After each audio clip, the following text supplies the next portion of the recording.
What's going on, guys? I just wanted to pop on here and give you guys a rundown of the new shop space that we're using. If you've seen some posts, you've probably seen that we're in a new space, but I haven't given anybody an actual rundown or a closer look, walkthrough type deal of our space and how we're using it. So without further ado, the space is about 400 square feet. I'm getting it for really cheap. It's supposed to be storage, but my landlord allowed me to set up, to paint and spray cabinets and do everything I need to do in here. So first thing you'll notice is we took the space, we cleaned it up, we sealed everything up.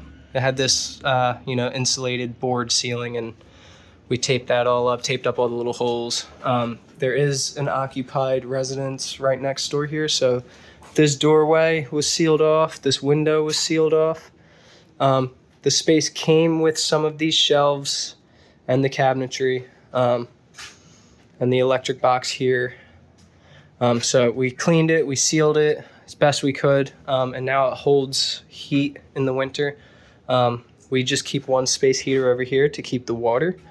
The only shortcoming here for us is the lack of water, but we make do. We might end up popping a sink over in that back corner, but after we sealed everything up and cleaned everything up, we decided to put up fake dummy walls. It's 8 by 12 to make our spray booth. We just took some 3mm plastic, stapled it to the wood studs, and then seam taped it all together. It's airtight. Sealed off this doorway. That's an automotive shop next door. So it's all sealed off. Little shelf to put our stuff, store some paint. We installed two 10-inch exhaust fans. It pulls about 900 CFM, which is just enough for us, especially spraying on the PSDR rack system here. Right in front of it, it sucks everything out. It's filtered. The box we built with just random pieces of wood that were already in here. We might upgrade that at some point, but for now it's working out. And then we end up putting more filtration right in front of it while we're spraying. And then we have intake filtered air. So we turn the fan on, we zip this up down at the bottom, and once we turn the exhaust on and turn that fan on, air comes in and it's filtered on this side, and then it's being sucked out by the two fans there. And so steady airflow through here, clean air, everything goes out. So yeah, this is the booth. Most of the spraying right now is done airless, but we do, once I get my cap spray air assisted gun fixed, just waiting on parts, then we'll be back to spraying air assisted using the Titan multi finish. Thanks Titan for the banner, shout out. They sent that to me as soon as they saw we had the booth set up.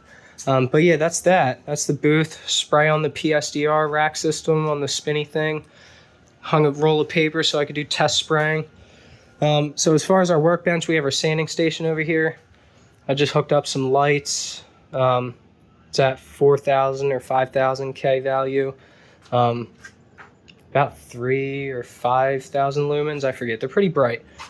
So when we're sanding right here, I can get the light going across and see any imperfections. Got all of our surf prep sanding stuff until I get some organization bins. That's how that goes. But yeah, I went crazy. I just figured I would hang everything. So let me give you a run through on how we actually run our system in here. We bring all our labeled doors in. We usually stack them somewhere in here, and then we relabel them and put the tape in the little pocket, write down the number, tape over it, and that's that. Then we do our cleaning and our sanding, which is obviously done right here. We use simple green in most cases, and we use these Scotch-Brite scrubby pad things on our surf prep sander, no vacuum. Run through those.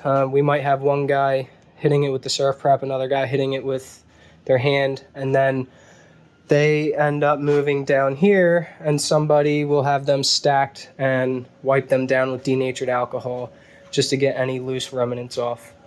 Once they're all cleaned, then we sand them. We run through with the surf prep. We have our cabinet door SOP here, standard operating procedure.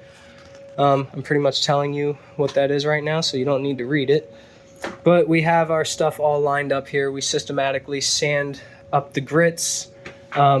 We have somebody here sanding inside the bevels, and then they pass it down to somebody sanding with the surf prep, so then it sucks up any of the leftover dust. And then they all move down here. They're all stacked up. We start wiping them with microfiber cloths, vacuuming them microfiber, so SVT, sand vac tack. Then once we stack them all facing the proper direction, since we hang ours, we got to port holes. So like these doors are all stacked right so that I can take a hanger, center it up, and then I can go down and port all my holes. Then we put in our cup hooks. After we pre-drill, we put our cup hooks in. I usually lean towards these little guys. There's not as much swinging and moving and popping off the hook if I use those. You'll notice I have these hangers here. So once they are hung and we take them into the booth, they get put on these racks. We'll take 5 to 10 on these crappy little racks that I'm gonna upgrade at some point. So we'll come over here, we'll take 5 of them, put them on this rack, put 5 on that rack, and then we take them and wheel them in here. Stage 1 there, stage 1 there. If you saw previous videos, hang them up. We got our DeWalt compressor. Hang them up, blow them off, spray a door, hang it up. Boom, boom, boom, boom, boom. You know, this is zipped like I explained, and everything is sucked out. Once those 10 are done, we unzip, roll them out, swap them, do the next 10, back and forth, boop, boop, boop, boop. And that seems to be a really, really productive way for us to do it. I've had jobs where I have built a booth outside of their house and my guys would have to take a door at a time and run them all the way down and into the house and hang them on the racks and grab another one and run them all the way down. I figured this way we can bang 10 out at a time. Pretty good, smooth system. So once they have their primer on, then it's the same situation. SVT, using the lights and hand sanding, surf prep sanding, production line, everything runs down here. So when we take a door off from there to bring it over here to sand, the hook comes off. Right, so imagine you come over here with your door, it's got a hook on it. You put the door down, you take the hook off. We hang them on there. So we almost always have hangers just hanging here. So that way, as it goes down the production line, somebody can just grab a hook, put it back onto the door, and then run it over and hang it on. Smooth, steady flow, keeps production consistent, even, and at the right pace to get jobs done in a timely manner. So yeah, for what it is, a little storage space for a really good price. You know, lacking in heat, maybe short on a little bit of electricity. We haven't really had an issue yet. But yeah, this is perfect for us. I don't see us staying here for a whole heck of a lot of time because I'm going to start bringing in more cabinet jobs at a time. So the plan for that, you see these notches are marked out. Eventually, if I want to get more than one kitchen in here, I'm going to have to revert back to spraying flat. Some jobs I'll do hung, and a lot of jobs I'll do flat. So the idea is I'm going to build wall racks right here and on here. Now I could build something so that this juts out and I can hang a pole across and I could still hang doors.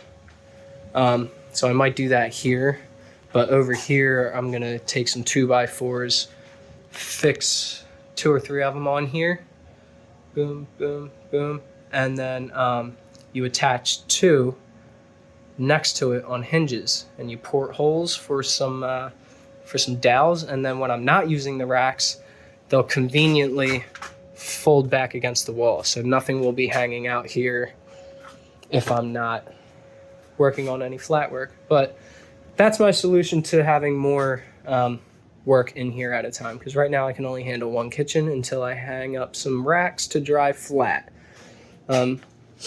We did do 1 setup, so the ladder was in here and I was laying some flat on there, but Yeah, and then other than that, the next plan would be, you see these rubber mats here with the holes. I'm going to take this top off, port holes through there.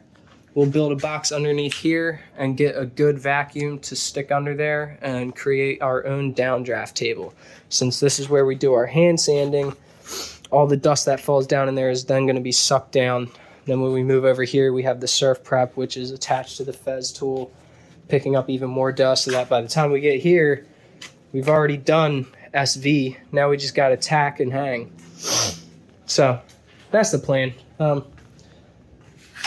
This thing is cool though, because I ended up finding these metal strips here. I built a little frame so that when I need to change this filter, I can just slide it out and slide a new one in. Half of the stuff in this place was already in here and I utilized it. I spent maybe a couple $100 above just the rent to get this place set up and going. So hopefully that's hopeful to somebody that they can do it too. Waited a long time after leaving the cabinet maker's shop to find the right space that's affordable and would allow me to produce more at a higher quality and not lose a lot of money, so that I can start stacking money to get into a better space. So yeah, it's a little disorganized right now, but we're getting there. System's working. We've already knocked out 3-4 kitchens in here, so it's working. That's all I got, guys.